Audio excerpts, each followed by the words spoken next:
യോഹന്നാൻ 8:36 അപ്പോൾ പുത്രൻ നിങ്ങളെ സ്വതന്ത്രരാക്കിയാൽ നിങ്ങൾ തീർച്ചയായും സ്വതന്ത്രരാകും. യഥാർത്ഥ ആത്മീയ സ്വാതന്ത്ര്യത്തെക്കുറിച്ചുള്ള യേശുക്രിസ്തുവിന്റെ ശക്തമായ ഒരു പ്രഖ്യാപനമാണ് യോഹന്നാൻ 8:36.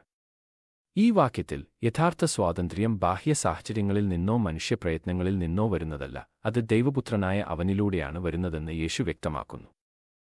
പാപത്തെക്കുറിച്ചും അടിമത്തത്തെക്കുറിച്ചും അബ്രഹാമിന്റെ പിൻഗാമികളാണെന്ന അവരുടെ അവകാശവാദത്തെക്കുറിച്ചും യേശു യഹൂദന്മാരുമായി നടത്തിയ സംഭാഷണത്തിലാണ് ഈ പ്രസ്താവനയുടെ സന്ദർഭം.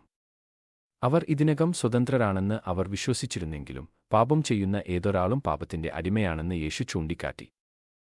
ഇവിടെ പാപത്തിന്റെ അടിമത്തത്തിൽ നിന്ന് ആളുകളെ മോചിപ്പിക്കാൻ അധികാരവും ശക്തിയും ഉള്ള ഒരേയൊരു വ്യക്തിയായി യേശു തന്നെ അവതരിപ്പിക്കുന്നു.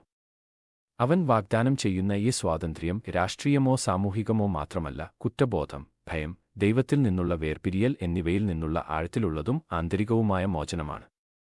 പുത്രൻ ഒരാളെ സ്വതന്ത്രരാക്കുമ്പോൾ അവർ ക്ഷമിക്കപ്പെടുക മാത്രമല്ല, ദൈവവുമായുള്ള ശരിയായ ബന്ധത്തിലേക്ക് പുനഃസ്ഥാപിക്കപ്പെടുകയും ചെയ്യുന്നു. പൂർണ്ണവും ശാശ്വതവുമായ ഒരു സ്വാതന്ത്ര്യം.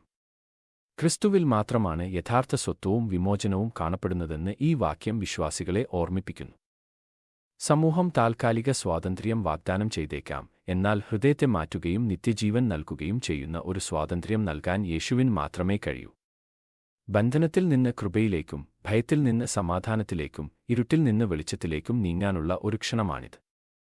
അതിനാൽ യഥാർത്ഥ സ്വാതന്ത്ര്യം അനുഭവിക്കാൻ ഒരാൾ പുത്രന്റെ അടുക്കൽ വരണം, അവനിൽ വിശ്വസിക്കണം, അവന്റെ സത്യത്തിൻ കീഴിൽ ജീവിക്കണം. യഥാർത്ഥത്തിൽ സ്വതന്ത്രനാകുക എന്നതിന്റെ അർത്ഥം അതാണ്, ക്രിസ്തുവിന്റെ വീണ്ടെടുപ്പ് സ്നേഹത്താലും കൃപയാലും രൂപാന്തരപ്പെട്ട ഒരു ജീവിതം.